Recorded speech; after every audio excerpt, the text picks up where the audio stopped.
Di video ini berisikan tentang implementasi keperawatan keluarga, yaitu diskusi terkait nyeri.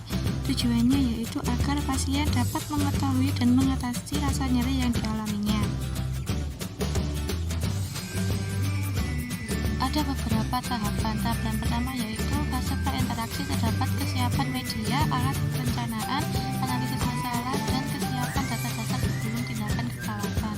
Di tahap yang kedua adalah fase orientasi, ada salam dan penghargaan, kontak, memberi perhatian, dan melakukan modifikasi rencana sesuai dengan masalah.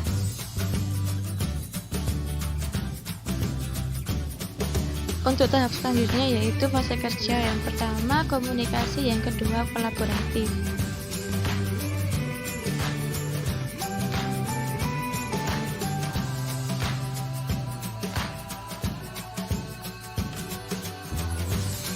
Yang ketiga yaitu teknikal, disesuaikan dengan jenis nursing intervention clarification yang dilakukan pada keluarga berdasarkan masalah kesehatan yang dihadapi oleh keluarga.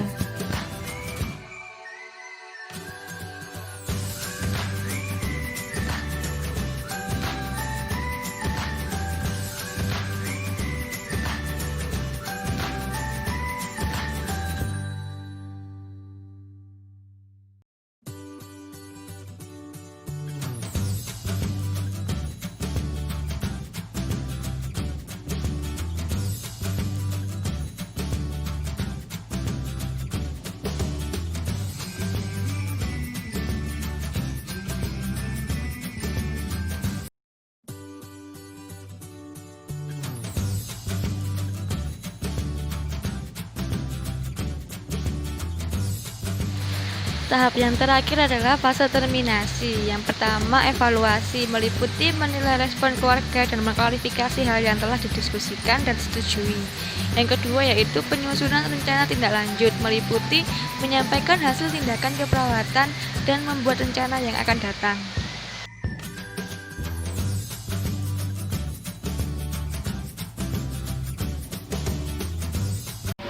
Selamat sore Mbak Tika. Ya, selamat sore, Su. Perkenalkan saya Pramad Dita. Benar ya dengan Mbak Tika ya? Ya, benar, Su. Baik Mbak Tika, karena Mbak Tika memiliki keluhan nyeri di bagian kaki dan juga sebagai tindak lanjut dari tindakan yang sebelumnya, maka di sini kita akan melakukan diskusi ya Mbak.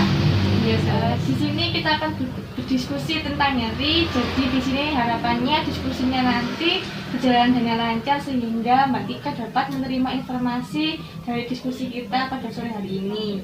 Diskusinya kita lakukan sekitar 30 menit ya.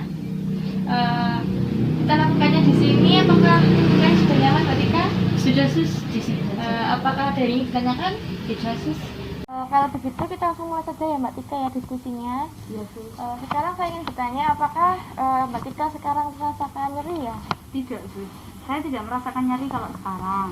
Tapi saya akan merasakan nyeri ketika saya berjalan, duduk, lalu berdiri.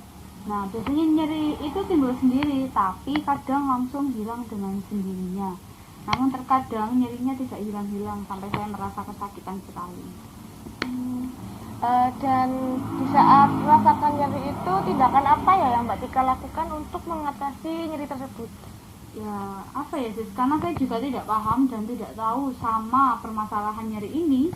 Tapi saya mendengar dari tetangga, kalau nyeri itu, kalau dibuat tidur nanti akan hilang dengan sendirinya. Dan ketika bangun, kita akan merasa fresh dan ya akan hilang. Ya, jadi saya mengatasinya dengan istirahat, Sus. Nah, dibuat duduk atau tidur, di saat istirahat itu nyeri itu hilang. Tapi nyeri itu bisa muncul kembali ketika saya duduk, berdiri, dan ketika saya mau bangun tidur. Tidur mau turun dari tempat tidur pun, dan kan pasti berdiri ya. Nah, itu saya merasa nyeri. Nah, makanya saya ingin bertanya kepada suster, kenapa ya kok bisa seperti itu saya? Baik Mbak Tika, berarti itu karena nyerinya di bagian tumit, jadi itu namanya nyeri tumit. Nah, nyeri tumit ini itu ada beberapa penyebabnya. Paling umum itu disebabkan karena plantar fasciitis, di mana plantar fasianya ini mengalami kerusakan dan menebal. Plantar fasia merupakan jaringan tebal dan fleksibel yang menghubungkan tulang tumit dengan tulang-tulang di telapak kaki. Nah, kerusakan jaringan ini bisa secara bertahap. Kalau secara bertahap itu biasanya karena faktor usia, dan biasanya usianya itu 40 ke atas.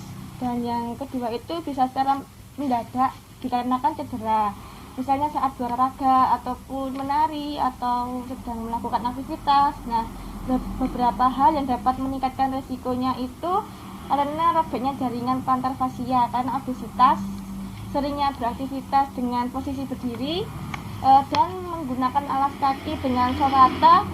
Selain itu ada juga beberapa penyebab lainnya. Nah, di sini saya ingin tanya, karena Mbak Tika masih muda, apakah Mbak Tika pernah mengalami cedera ya? Mungkin saat olahraga. Saat apa ya Mbak Tika ya?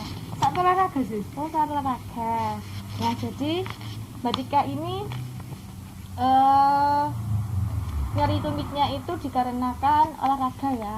Iya. Nah, Oh, jadi saya ini dikarenakan cedera ya sus. Terus untuk mengatasinya bagaimana ya sus? untuk mengatasinya ini ada dua cara Mbak Tika. Cara yang pertama itu bisa menggunakan obat, dan yang kedua tanpa menggunakan obat. Oh, lalu bagaimana ya sus? Saya bisa tahu bahwa saya benar dalam memilih dua tindakan tersebut. Ini tindakannya bisa dilakukan kedua-keduanya. Yang pertama, untuk yang obat mungkin Mbak Tika habis memeriksa ke dokter, itu bisa digunakan atau bisa diminum sesuai dengan anjuran dokter.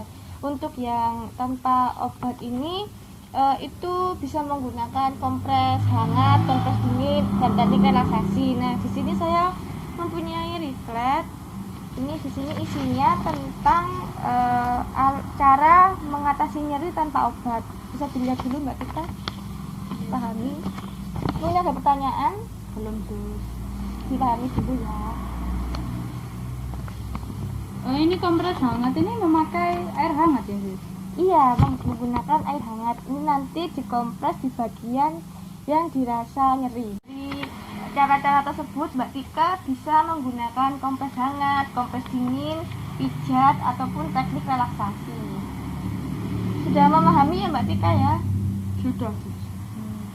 Ya, kalau begitu jadi Mbak Tika sudah paham, jadi bisa diusahakan diskusi kita pada sore hari ini. Bisa sus. Kalau begitu saya bisa minta tolong Mbak Tika untuk menjelaskan apa yang saya jelaskan tadi ya. Iya.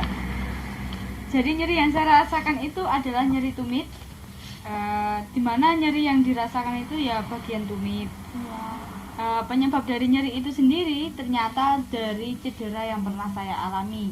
Nah, untuk mengatasinya pun ada dua cara, yaitu pengobatan dengan obat dan tanpa obat. Ya, seperti itu sus. Iya, benar sekali Mbak Tika. Jadi dari penjelasannya Mbak Tika tadi, saya rasa Mbak Tika sudah mengetahui dan memahami karena sudah dapat menjelaskan kembali ya. Terima kasih Mbak Tika atas kerjasamanya dan keaktifannya dalam bertanya pada diskusi kita, sehingga diskusi kita berjalan dengan lancar. Kalau begitu saya akhiri ya Mbak Tika ya pertemuan kita pada hari ini. Terima kasih Mbak Tika karena diskusinya sudah selesai. Jadi untuk pertemuan selanjutnya saya akan melakukan tindakan yaitu perubahan gaya hidup. Nah, tujuannya itu untuk mengurangi timbulnya rasa nyeri ataupun resiko dari nyeri. Nah, untuk waktunya sama seperti hari ini ya Mbak Tika ya. Yes. Jadi terima kasih, saya permisi dulu ya Mbak Tika. Yes.